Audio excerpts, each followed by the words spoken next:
विराट कोहली ने टी20 इंटरनेशनल की कप्तानी छोड़ने का ऐलान पहले ही कर दिया था, लेकिन अब बीसीसीआई ने जब दक्षिण अफ्रीका दौरे के लिए टीम का ऐलान किया तो उसमें बीसीसीआई ने यह भी साफ कर दिया कि अब रोहित शर्मा टीम इंडिया के वनडे कप्तान ही बनेंगे। इसका मतलब यह साफ हो गया कि विराट कोहली को वनडे की कप्तानी से हटाया गया है। लेकिन खास बात यह है कि विराट कोहली को यह कब पता चला कि अब वो वनडे के भी कप्तान नहीं रहेंगे, और उससे भी खास बात यह है कि किसने विराट कोहली को फोन करके बताया कि अब उन्हें वनडे की कप्तानी से हटाया जा रहा है। तो यहां पर आपको बता दें कि विराट कोहली को फोन करके बताया था सौरव गांगुली ने।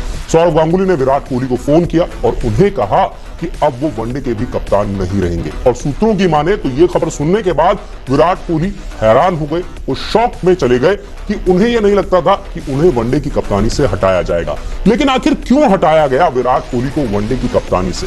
इसके सामने अगर हम देखें तो कई सारी चीजें निकलकर सामने आती हैं। पहला तो ये कि बीसीसीआई खुद नहीं चाहता था कि व्हाइट बॉल फॉर्मेट में दो कप्तान हो, क्योंकि अगर रोहित शर्मा टी20 फॉर्मेट की कप्तानी कर रहे थे तो फिर विराट कोहली वनडे की कप्तानी नहीं कर सकते थे, क्योंकि बीसीसीआई नहीं चाहता था कि लिमिटेड ओवर फॉर्मेट में भारत के दो अलग अलग कप्तान हो।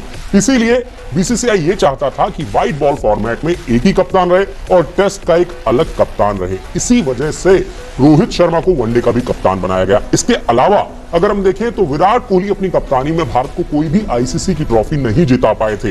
इसको लेकर उनकी खासी आलोचना होती थी, और अगर हम पिछले 3-4 साल से देखें तो विराट कोहली के बल्ले से वो 100 भी नहीं निकल रहा था। बतौर बल्लेबाज भी उनके प्रदर्शन पर सवाल खड़े हो रहे थे, क्योंकि 2019 के बाद से विराट कोहली अभी तक कोई भी सेंचुरी नहीं लगा पाए हैं। तो कई सारी चीजें थी जो विराट कोहली के अगेंस्ट जा रही थी। लेकिन फिर जब बीसीसीआई की सिलेक्शन कमेटी बैठी तो उसमें यह बातचीत हुई कि आखिरकार अब वनडे फॉर्मेट की कप्तानी कौन करेगा। तो उसमें यह निकलकर आया कि बीसीसीआई नहीं चाहता है कि व्हाइट बॉल फॉर्मेट में 2 अलग कप्तान हो। बीसीसीआई ये चाहता था कि व्हाइट बॉल फॉर्मेट में एक ही कप्तान हो और टेस्ट की कप्तानी विराट कोहली संभाले। तो विराट कोहली के बाद जो अगला दावेदार था वो थे रोहित शर्मा, और इस बात की जानकारी खुद सौरव गांगुली ने फोन करके विराट कोहली को दी।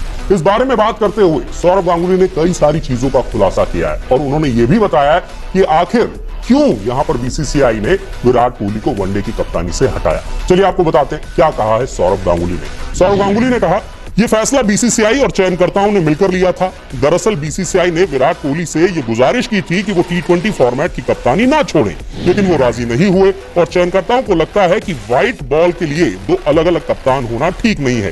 तो ये फैसला लिया गया कि विराट कोहली टेस्ट टीम के कप्तान बने रहेंगे और रोहित शर्मा को लिमिटेड ओवर फॉर्मेट की कप्तानी सौंपी जाएगी। हमने वनडे के कप्तान के तौर पर विराट कोहली के जीत प्रतिशत पर विचार किया, लेकिन अगर आप रोहित के रिकॉर्ड को देखेंगे तो उन्होंने भारत के लिए जितने भी वनडे मैच में कप्तानी की है उनमें उनका रिकॉर्ड बेहद ही शानदार